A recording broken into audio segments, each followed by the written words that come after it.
l'opportunité aux jeunes talents de s'exprimer sur une scène, sur une scène importante en direct de la 2STV. Et puis également, c'est un festival où on donne aux jeunes la possibilité d'être formés au métier du hip-hop, mais c'est également des panels sur la démocratie, les droits humains. C'est des discussions autour du budget, donc pour un peu revenir à la vocation citoyenne de l'association. C'est un festival qui se tient du 22 au 27 décembre. C'est un festival international exclusivement de culture urbaine. Donc tous les éléments de la culture urbaine seront représentés dans ce festival qui se passe à Guédiawaye. Parce que pour nous, il est anormal que des événements importants se passent à Dakar et ne se passent pas dans la banlieue.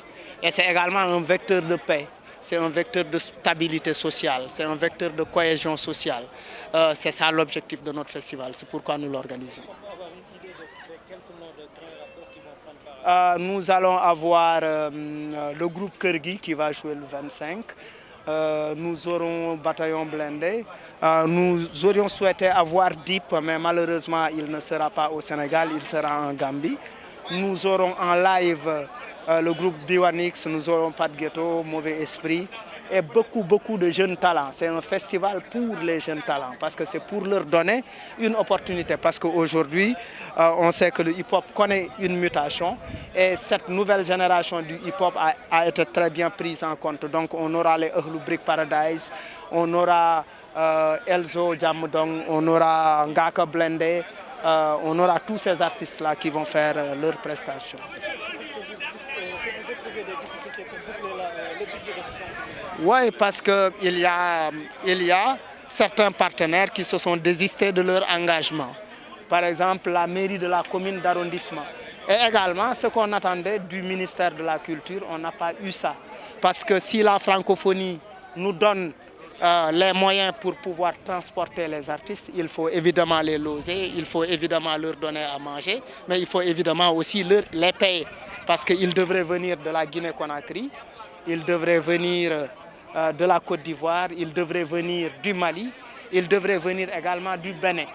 On ne peut pas faire venir des artistes et les laisser galérer.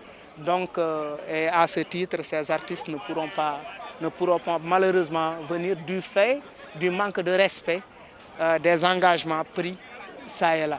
Mais on le fait, on se débrouille, on va l'organiser, on garde la partie nationale. À la faute peut-être de suivi régulier de la procédure normale, parce que des lettres ont été déposées il y a 8 mois. Et au moment de demander où en était-il avec notre festival, est-ce qu'il continue d'être partenaire ou pas, on nous sort qu'on n'a pas reçu de correspondance, on renvoie des lettres et après c'est des sorties dans la presse pour nous dire que oui, non, tout ce que ces gens-là disent n'est pas vrai. Ce que nous disons, c'est effectivement vrai. Nous disposons de ces lettres, de la copie de ces lettres d'engagement des différents partenaires, etc., etc. Mais aujourd'hui, on est dans cette situation. Mais heureusement que nous avons été sauvés par la Sénélec, par la direction de la Sénélec.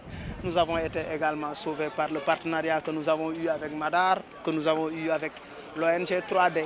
Le festival se tiendra et tout ce qui était prévu pour les billets d'avion seront mis dans la formation et dans l'expansion de l'entreprise, c'est-à-dire élaborer, augmenter le matériel du studio, augmenter l'espace du studio, faire des constructions pour avoir un espace beaucoup plus agréable et beaucoup plus performant en termes de pratique des métiers des cultures urbaines.